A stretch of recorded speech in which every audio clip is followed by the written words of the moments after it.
apa nilai-nilai yang mengenai kesetaraan ini yang kemudian kita nikmati saat ini itu memang membuat kita sebagai perempuan itu tidak hanya merasa dihargai, tetapi kita punya tempat. Kita punya tempat sama dengan yang dimaui oleh Gus Dur di dalam ajaran mengenai ajaran ya namanya ya nilai-nilai kesetaraan gitu ya. Kita ini adalah negara penganut ideologi patriarkis yang sangat kental. Ini saya sebenarnya agak khawatir juga nih ngomong kayak begini nih.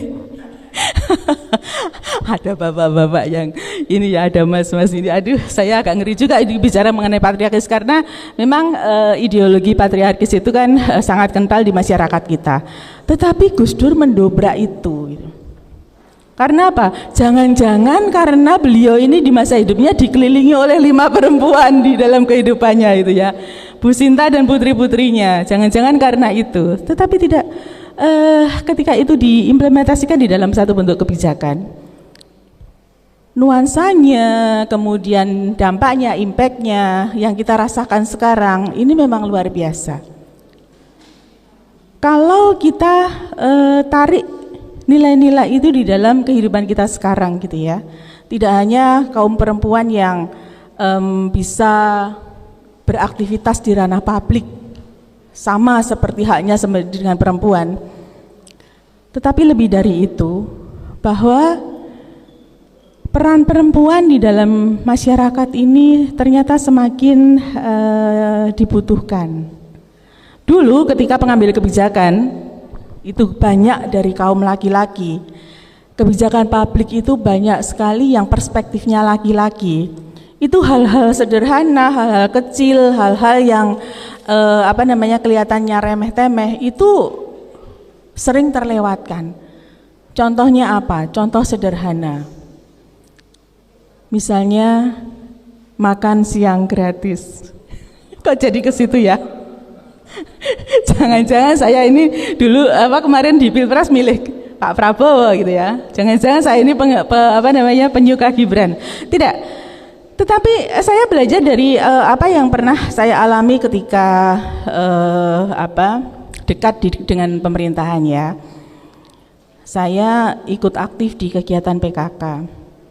Ibu-ibu ini kan kalau PKK itu kan rasa-rasanya ya nilai rasanya itu kalau PKK itu kan konco winging gitu ya di belakang. Tetapi justru dari ibu-ibu PKK ini ditemukan banyak hal yang ternyata bermanfaat di kebijakan sekarang. Misalnya apa? Makan siang gratis, stunting itu loh, pertemuan stunting itu loh. Itu kan hal yang mungkin tidak sempat terpikirkan oleh bapak-bapak sebagai pengambil kebijakan. Kalau bapak-bapak yang mengambil kebijakan itu kan biasanya apa? Saluran mampet, jalannya berlubang, jembatannya perlu diperbaiki, ya kan? Gedung-gedung dan sebagainya. Kalau bapak-bapak mungkin kebijakannya arahnya ke sana. Tetapi kalau ibu-ibu lebih detail ke hal-hal yang dekat sekali dengan kita.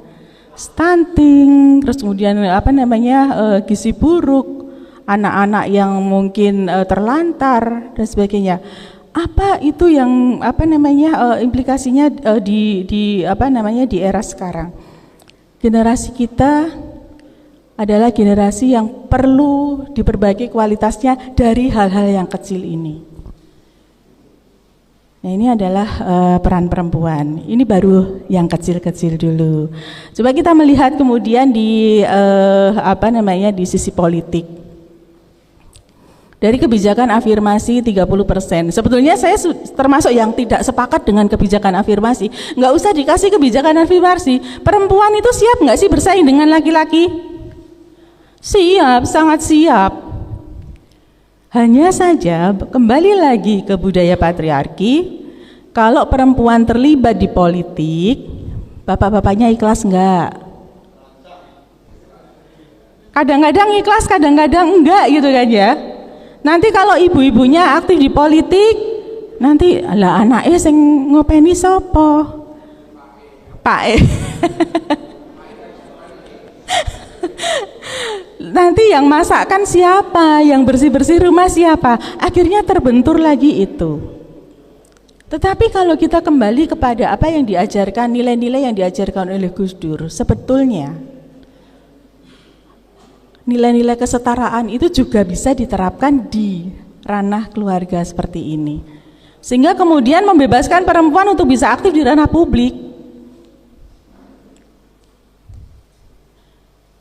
Sekarang ini kira-kira ada berapa persen? Kalau di Kota Madiun berapa persen itu ya anggota dewan yang perempuan?